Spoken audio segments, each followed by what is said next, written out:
Psychological Matters.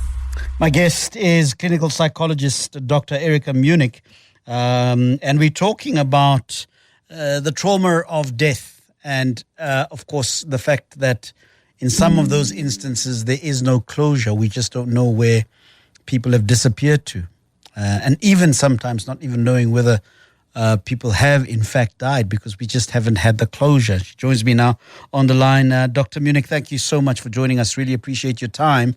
This is a very, very sad but all too familiar story in South Africa, particularly in our history, where people simply disappeared.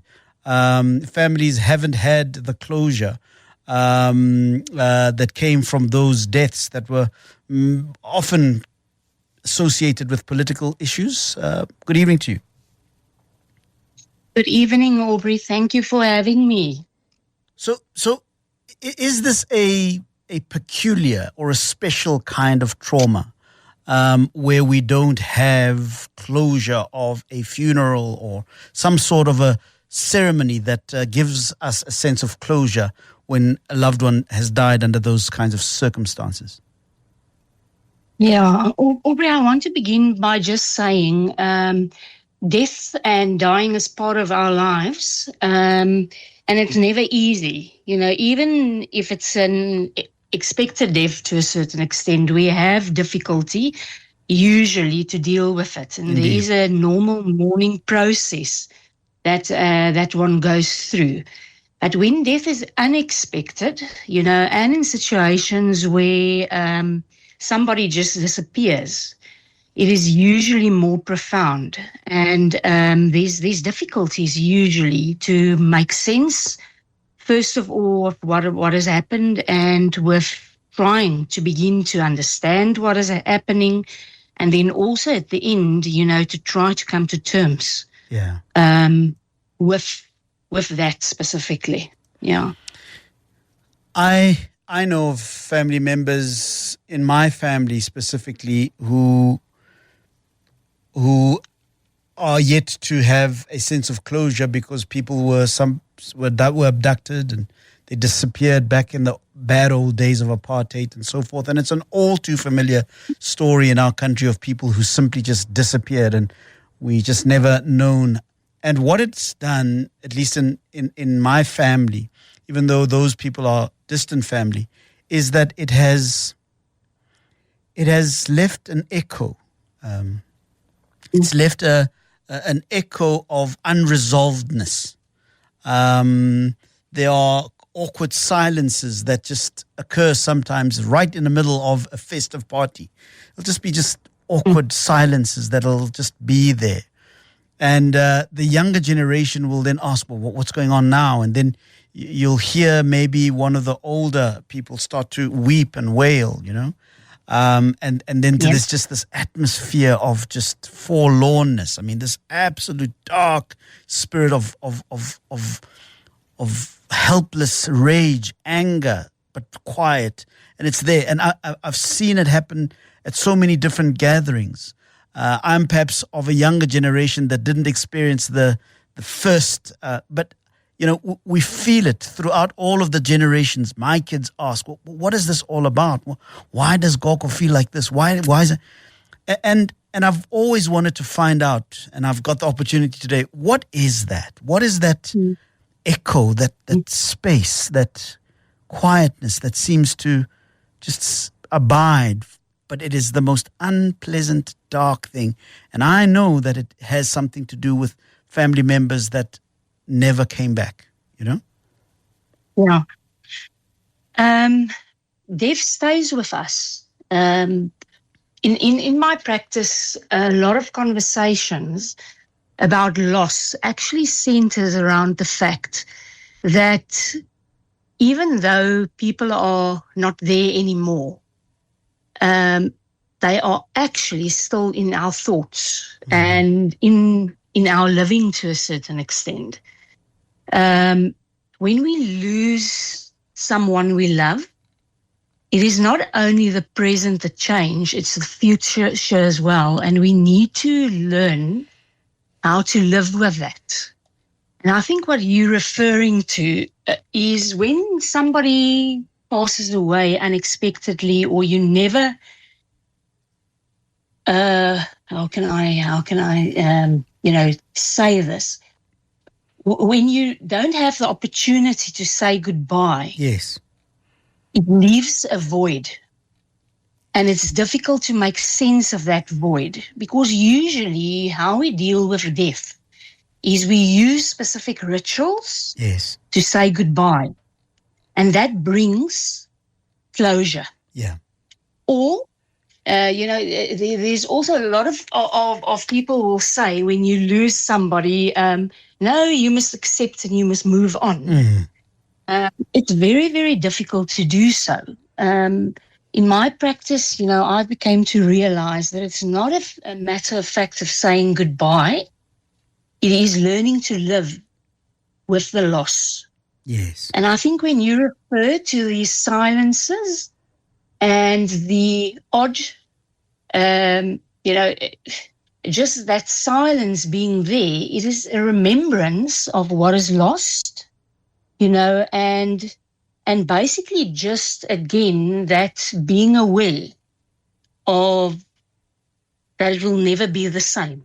In the present and in the future, one learns to adjust, but you learn to live with the loss at the end, or that things that are unresolved to a certain extent will stay with you. And I think we've experienced that to a certain extent as well. If you look at COVID, for instance, yes, and the fact that we weren't able to have specific rituals, like, for instance, or not even experience it be with loved ones when we lost them. yes, That sense of not having closure and a specific ritual to say goodbye wasn't there. And we are still struggling. We are still struggling to come to terms with not saying goodbye, or, even if we didn't have good relationships, for instance, there's guilt as well that comes into play a lot of the time of not being able to say goodbye. So there are lots of factors that come, also contextual factors that comes into play in terms of how we grieve and we are able to, or not able to, say goodbye at the end. So it is very, very difficult if you're not able to, to have closure and say goodbye. Give us a call on 011-883-0702 or 021-446-0567 as I speak to Dr. Erica Munnik. We're talking about closure after death or after loss. But what happens when there is no closure, when there is no ritual to acknowledge the absence of that person in your lives? Give us a call if you've been through something like that, and how have you handled it? How have you provided yourself with the closure that is required? I'd love to take those calls. What does that mean, Doc? Closure, right? What does that mean? And why is it that we need rituals for that, whether it is a burial, whether it is a send-off of one kind or the other? What does that do inside? What's going on inside of us when we speak of we now have closure? And I suppose to our conversation, what is the trauma of not having that closure? Yeah. To be able to grieve, we go through different stages. And I'm sure, that a lot of you have heard that already. Yeah. First of all, it is just, basically not believing that this has happened. Mm-hmm. And if you think about what we're speaking today, it is usually type of unexpected that somebody disappear, and you it is even unthinkable to a certain extent that you're not able, to say goodbye, and you're expecting, for instance, that person is going to come back to you the specific afternoon. So just in the beginning, that shock and the denial and all of the questions that's there makes it difficult to begin to comprehend that that person is never going to come back again. And if you don't see the body, it is difficult to act, even more difficult to comprehend that. So if we get back to the stages of grief in itself, so the questions will remain for a long period because you're not able to make sense of it. And then with that questions, usually, and there isn't a specific order in which these stages actually happens. There's also the emotional type of connection, that we have in terms of death and dying. Yes. And it is usually, there's feelings of guilt sometimes if there wasn't a good relationship beforehand. There's feelings of loneliness because now your loved one is not there anymore. Especially for parents, if they raise children, it's not expected, that your child is not there anymore. And now all of a sudden you have to come to terms, with loneliness and the child not being there. There's anger lots of the time because it is just, you can't explain, why this has happened. And so all of those feelings are there as well. And it takes longer to actually try to come to terms and redefine your life if you don't have specific, that's what we call closure, or you're able to actually readjust and begin to come to terms with the fact that it is a different present and it's going to be a different future as well. So coming to terms to a certain extent as well, closure, I think means different things for different individuals. And they try to actually get to a stage where they're able to type of redefine their lives without the specific person or without knowing what happened to that specific person to the best of their abilities. So that is what I can say, in terms of, and acceptance, is the last type of stage that you go through in terms of grief. But I usually call it just trying to readjust your life, without that person in it. Yeah. Give us a call, 011-883-0702. What are the rituals that you perform in order for you to feel a certain sense of closure when somebody has passed on? Yeah. I suppose different families, different cultures have different ways of saying goodbye, as it were, and then getting that sense of closure. Please give me a call. I'd love to hear from you. 011-883-0702. Here's somebody who says, Aubrey is cold dinging. He has no capability as a presenter. He says, leave the past. Learn from John M. Neutral. Morning shows bleats apartheid. Why friends stopped listening to Cape Talk. Change name to Race Talk. I'm not sure, Stephen at the Ron, what about this is about what makes you feel uncomfortable. But we're talking about when people have lost their loved ones and there has been no closure. That's the topic here. And yes, it does speak to the past, I imagine. But the feature is called Psychological Matters, and it's an issue that touches a lot of people's lives. And I know that it might be a little bit uncomfortable. It might be a little morbid to talk about. So it's okay. You're excused. You don't have to listen. But it is something that sometimes brings a little bit of help to those that might need it. Doc, I don't know. I mean, there are some people that are perhaps uncomfortable with this kind of conversation that harks back onto the past. I suppose maybe that this person is uncomfortable with the story that I'm talking about that's happened to my family. But I'm sure that there is value in talking about this thing, particularly in a country like ours where a lot of people have disappeared and never been accounted for. Yeah, I think it is a very sensitive topic, and we need to bear that in mind. It is difficult in families to speak about death and dying and loss, and it might be difficult to hear this conversation here today, because, of all of the trauma that does happen to us, and it might, be difficult to just hear the conversations about loss. But I do also believe that it is important to speak about this, because we all experience losses in our lives, and we all experience family members passing away, and even, children that we lose unexpectedly. So I do understand, that it is a sensitive topic, it's a difficult and that topic. people will shy, will shy away from it. Even in families, death is not discussed easily, because it brings up emotions. Yeah.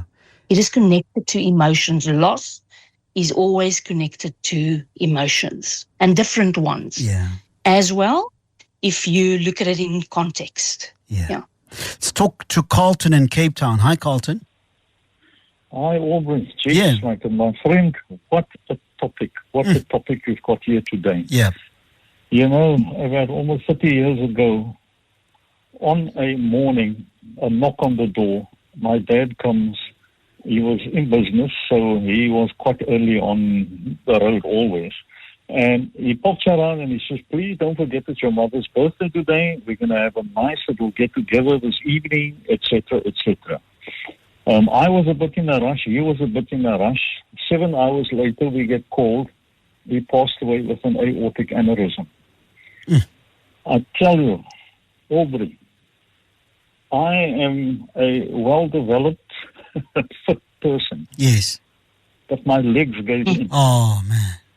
I just was so numb. You won't believe it. I've seen this on TV already, how people sort of collapse when they get a shock. Yeah. This is the first time I felt it. And even though it's now close to 30 years ago, this topic now is made as if I'm experiencing it right now. Yeah. Right now. Carlton, man. Were you able at some point to find a way by which you could acknowledge the passing of your loved one and then feel a sense of closure? Well, one of the things my dad always prayed for, and this is where we feel so good. He said, if his day should come, it must be quick. Yes. No suffering, no hospitals, no operations, no walking around with walking sticks and all this type of stuff. And we believe, as sad as it was and as shocking as it was, we believe that God granted his wish. Yeah. And we feel very, very comfortable with that part. It was a bit tough on my mom, who was 8 years younger than my dad. It was obviously on her birthday that Daddy passed away. So that was a bit awkward. My mom is 90 years old today. We just celebrated her birthday on the 7th of January now. 90 years old. And talking a lot about my dad these days. We sometimes say that when you find yourself talking about him, it's because he's nearby, That's right. And that gives me a lot of comfort. Whenever I find that somebody that I love that has passed on is on my mind a lot and I'm talking about, then it just gives me a sense that he or she is nearby. Carlton, thank you very much for your call, my brother. I appreciate it. Thank you for the topic. Indeed. Ryan. Thank you so much. Dr. Munnik, your thoughts? Yeah. We usually try to get closure via our spirituality. So a lot of people will, turn to God or turn to their spiritual type of leader to get closure. We also do it by specific rituals. There might be candles burning, family getting together to actually celebrate life at special days, that's still celebrated in terms of the person. There might be photos. There might be small reminders of the person in terms of a car passing, the specific color of the car or the make of the car. Or music, a piece of music he used to enjoy. Music. Yeah. Oh, music is a wonderful, wonderful medium as well. Yeah. So that specific song that actually pops up, that makes you think.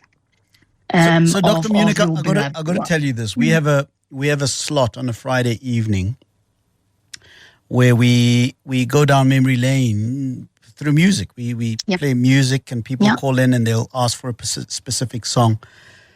And very often I get people who'll say, listen, please play me this song. It reminds me of so-and-so who's passed on. And I can usually feel that person's closure, that person's gratitude in the acknowledgement of the moment of just thinking about that person that's passed on. And it's a very profound thing. It's a very, very deep thing to have that sense that your moment of vulnerability is being acknowledged by other people. And I think that's what closure is all about. Yeah. It's also about still allowing yourself to be sad. Yeah. About the loss. And also acknowledging that a lot of the qualities, most probably, that you still can remember in terms of that person is seen, in the family itself as well. Yeah. So I think it is very important to understand that each person would have his own way of actually remembering. And that closure is also not about forgetting. It is about remembering, and celebrating that specific person's life whilst they were still with you, and allowing yourself the sadness that needs to be there as well. My guest is Dr. Erica Munnik.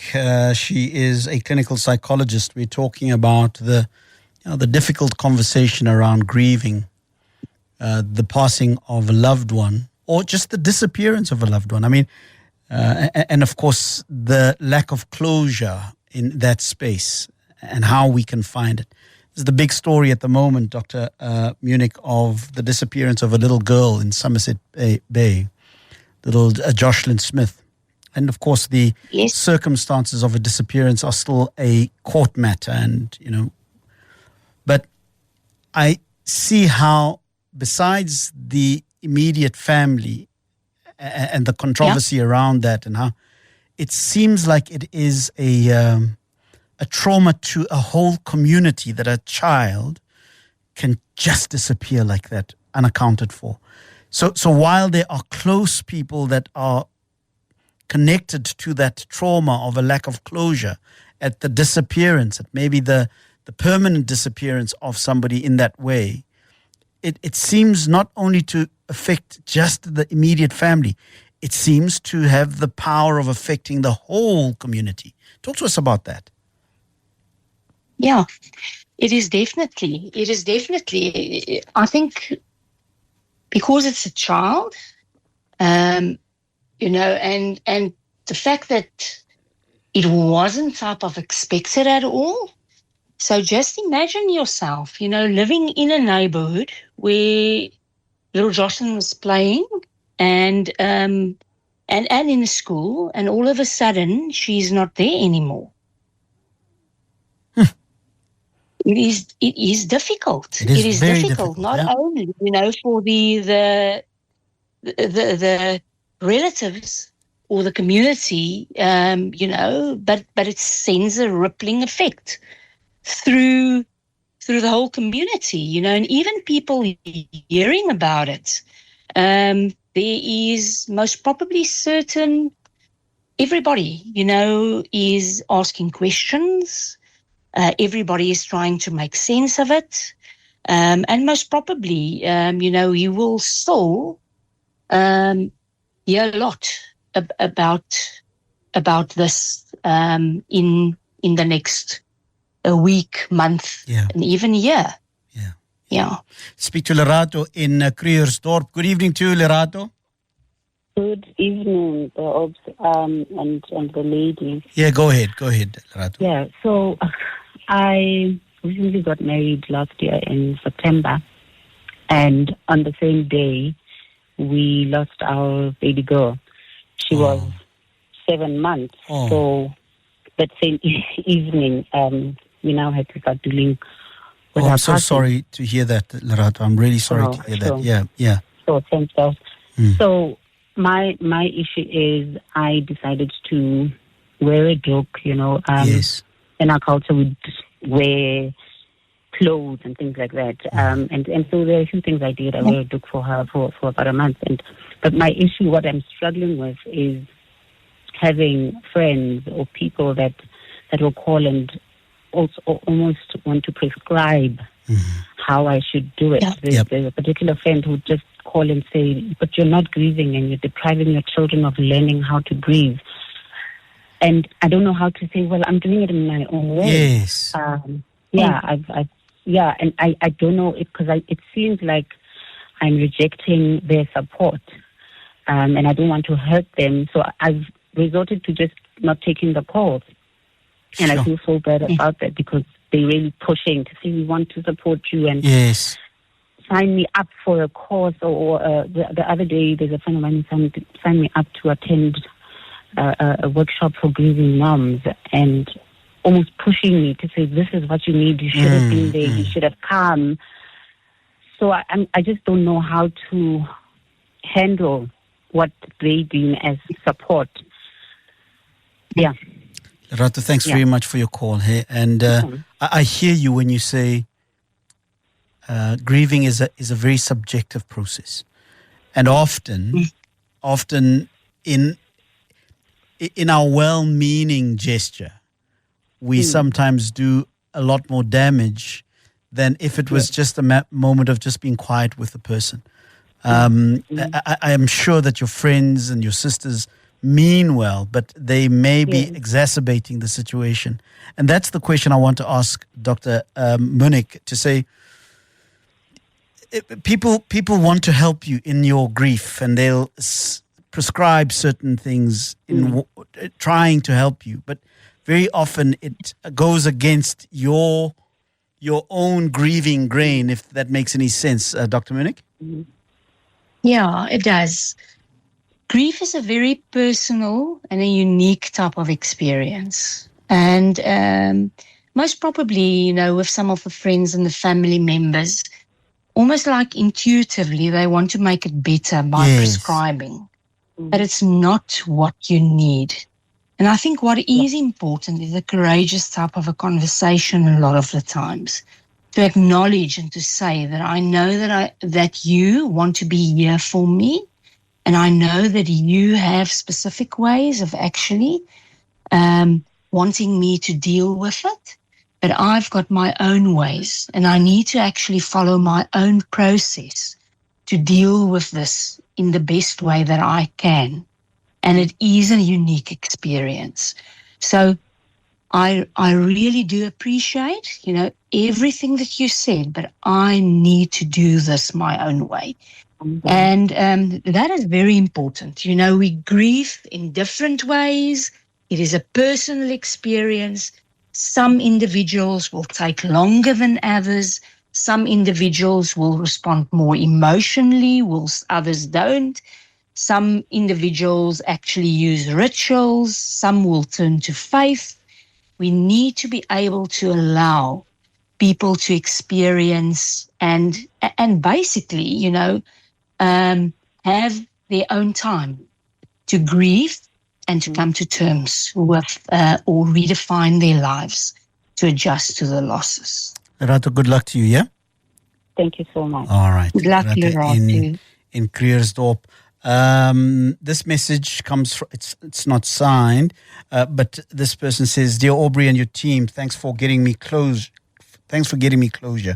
I'm going through that as I'm trying to get my mother's body. Fifth person in less than 5 years. I'm not really sure what the details are there. Perhaps you could give me more information. Please give me a call and let's have a conversation. This person says, Hi, Orbs and team. I've lost half my immediate family. My sister, my dad, my mom. I miss them every day and feel like my life has been in limbo especially after my mom died in my arms. The world goes on, but I'm still stuck. Every single day, it still hurts. No closure. So much I'd wish I'd said. We were all very, very close, and that's from T. And again, Dr. Munnik,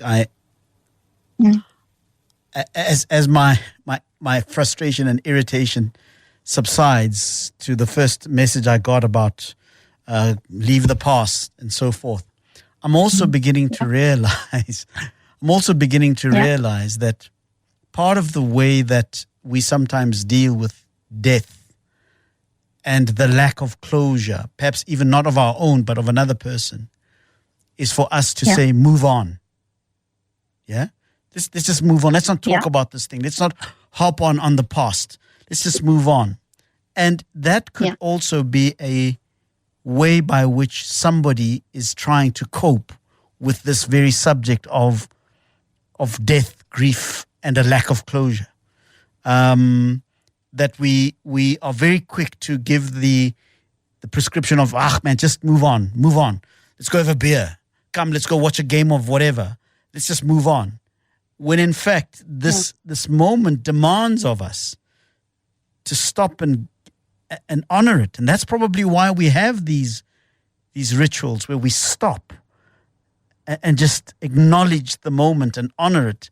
And perhaps that's what gives us closure. Yeah, it is courageous type of conversations and realizations at the end. And it is difficult. It is difficult, and people deal with it. Individuals deal with it differently. Yeah. We need to be able to hold that. Yeah. I want to take some more calls. Moshere is in Pretoria West. Moshere, good evening to you. Yes, Aubrey, how are you tonight? I'm good, thanks. Moshere, what's on your mind? And your guest. Aubrey, look, man, the topic that you are engaging on tonight, it does hit home, man. Yeah. Look, it's a difficult one. My mom was married in a cousin. And before she could really go to the cousin's family, who was supposed to be the husband really went to work and never came home back home. Yeah. Yeah, the brother tried to go and look to check for him at this workplace. And they told the brother that he passed on, but they never managed to really get his body. Where, of course, being relative, my mother had to really stay at my father, who is not biological, but she stayed there. Yeah. Of course, I call it a family because that's where the grandmother also brought me up.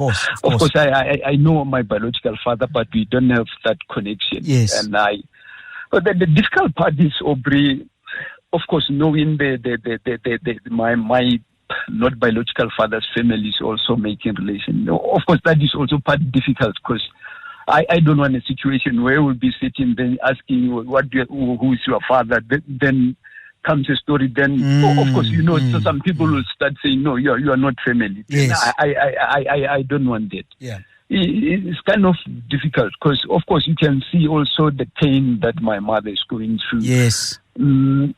Not having a husband, but knowing that you are married, but the person that you are married to, you never experienced to really. Yeah. Yeah, it's difficult. Okay? Yeah. It's difficult. No. At some stage, of course, my mother have to just take the photo where she will prepare a wedding with the photo. It's a difficult part of it. It's a difficult absolutely, part. Also, what my mother is going through. Of course, hearing people also talking outside, but feeling the pain of my mother, what she went through. Of course, the grandmother was supportive because she was there through and through. Yeah.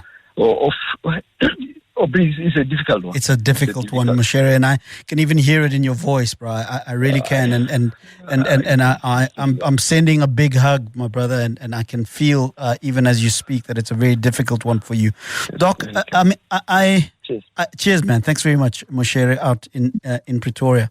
It appears to me that sure. So the pain might be felt by me because it's somebody that I'm connected to, but sometimes Yeah. I can feel the pain of the person who's directly connected to the person who's passed on.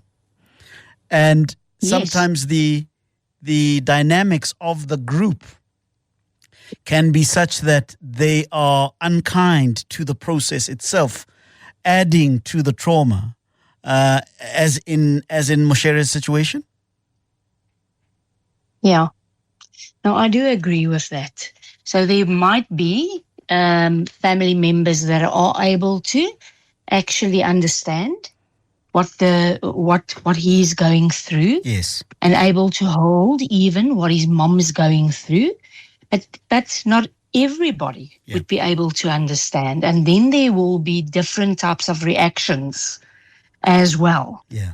So we need to also be able to hold, that not everybody would understand, and there would be different reactions, Sure. which then leaves that specific person, with what can I do to make it better for myself Yes. and for my mom, Yes. even though there are those that don't understand. Sure. Let's take a call from Anonymous in Pretoria. Good evening to you, Anonymous. Yes, good evening, Aubrey. How are you? I'm very well, thank you, Anonymous. What's on your mind, sir? And the is just not what is in my mind. I just want to find out if the doctor can be able to advise me. Sure. How can I get closure with regard to my father who disappeared in 1977 during the struggle? Yes. So now, and information that I have, they were on a mission to come and do something inside the country, of which I cannot mention. But they were killed in a place called Jozini. He was killed in a place called Jozini, but now I know there's no way I can get help for rituals and to get to that Jozini area. Yes. And people who were with him, some of them are still alive, some of them passed. So they know, and now I've got no other way that actually I can be able to get it closure.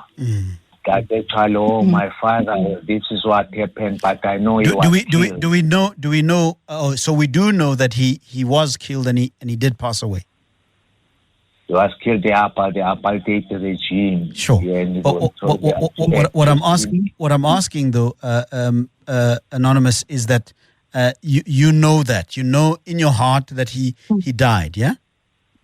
Yes. Okay, because I think that's a good place for us to start, because sometimes it gets more complicated if you don't know whether he died or didn't die. Doc, how do we help Anonymous?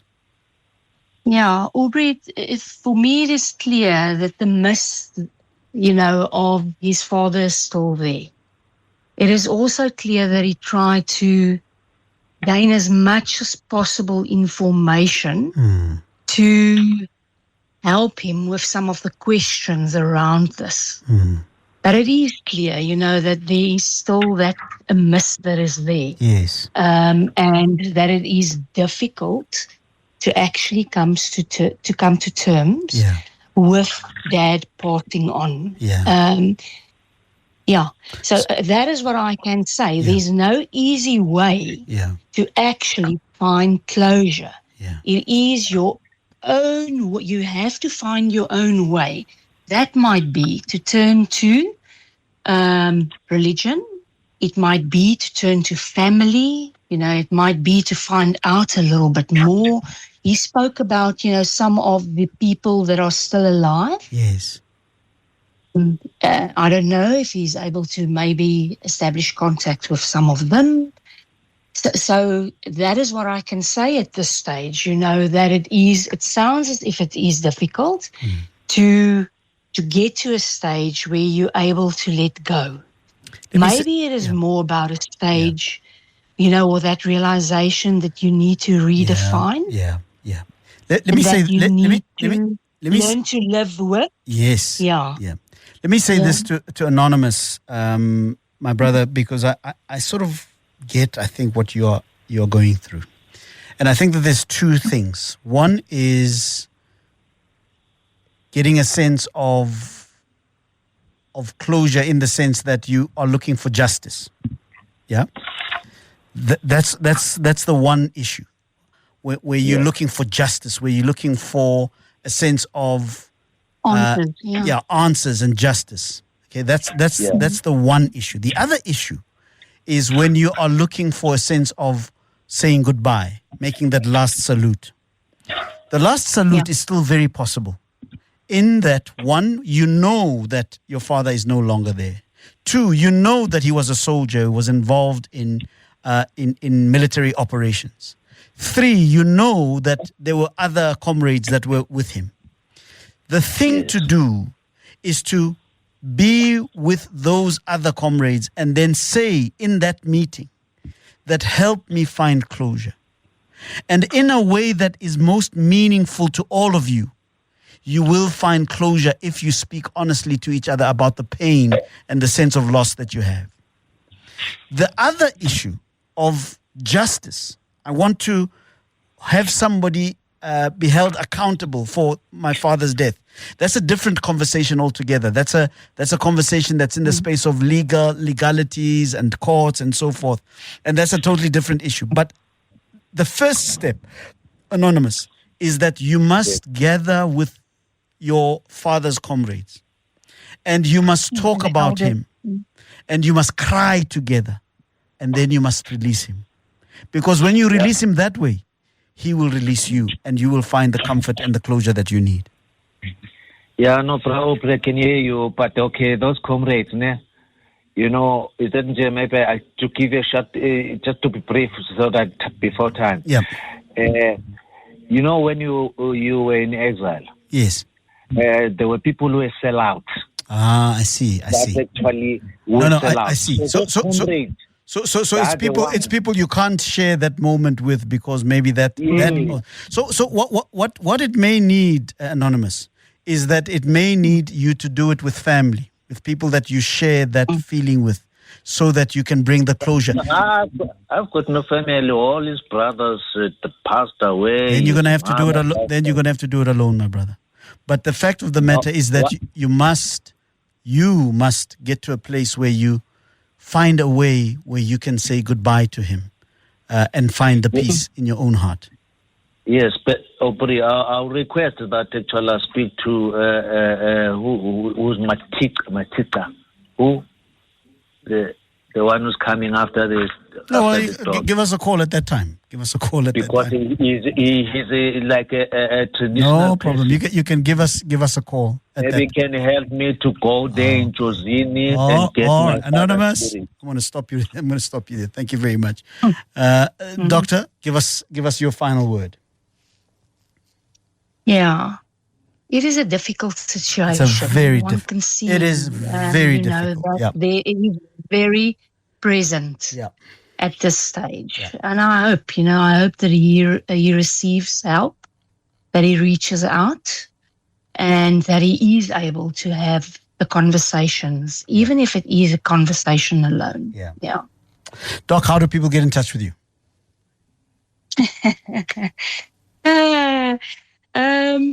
I'm at UWC, University of the Western Cape. Right. That's where I'm employed at the moment. I've got a small private practice in Brockenfell. Yeah.